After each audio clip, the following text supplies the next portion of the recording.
As people rebuild their homes and businesses across West Alabama, many of them are considering the addition of a storm shelter. Property owners have plenty of questions, and the city of Tuscaloosa and the Tuscaloosa County EMA are partnering up to answer them. Here to tell us more about it is LaDonna Roberts with the city of Tuscaloosa. Thanks for being with us today. Thank you, Claire. I appreciate you having me this afternoon. Tell us a little bit about, there's an event tomorrow. Tell us about what this event is for and how people can get help. Okay. The event tomorrow is actually a come-and-go workshop. People can drop by at their convenience. It's between 3 and 6. Tried to give some daytime hours and some after-work hours to give some opportunities for different folks to attend. It's going to be held at the Tuscaloosa County EMA offices, and most folks know that best by the building in front of Bruno's. It's the Fire and Logistics Center.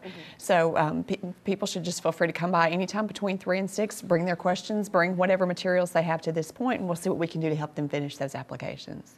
And this is applications for a safe room or storm shelter when they rebuild. That's correct. These are individual storm shelters. We've published the guidelines, we published the applications. We're still receiving some questions, and we want to be sure that we help those folks get those questions answered. The deadline for the applications is coming up. It's next Tuesday, August the 16th. So we wanted to give a little bit of time in advance to be able to answer the questions, give them some time to complete the applications and get them turned in by that deadline. Do they need to bring any documentation with them? It would be great if they could. There are actually 5 attachments that are requested, or actually required, I shouldn't say requested, with the application. One of those is a photograph of the front of the home. Another is the photograph of the location where they'll actually be installing the storm shelter. Another is a map of the area. And people say, well, what kind of map do I need? It doesn't have to be anything sophisticated. It can be as easy as a Google map where they go on, they print off their neighborhood and just draw a star where their home's located and write their address. And then they need proof of ownership of the home. That can be the tax document from the last time they paid taxes or a copy of their deed. Either one of those would be great.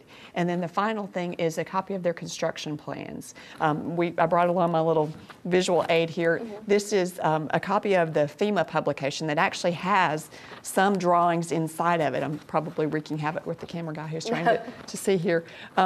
This is available through FEMA, but obviously as we're approaching the deadline, it's a little difficult for folks to try to go ahead and get that. We will have copies of these publications available at the workshop. So if people still have questions about what kind of shelter it is they want to install, where it needs to be, we'll certainly help them answer those questions too.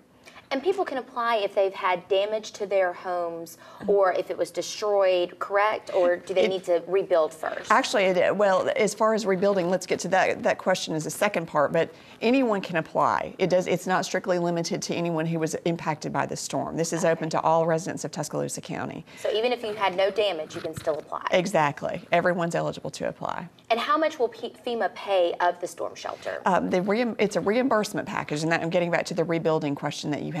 You actually need to go through the application process first. Apply for the grant. When you're approved for the grant, that's when you do your construction. You need to wait until you're actually approved, because anything that's done before the approval is not reimbursable.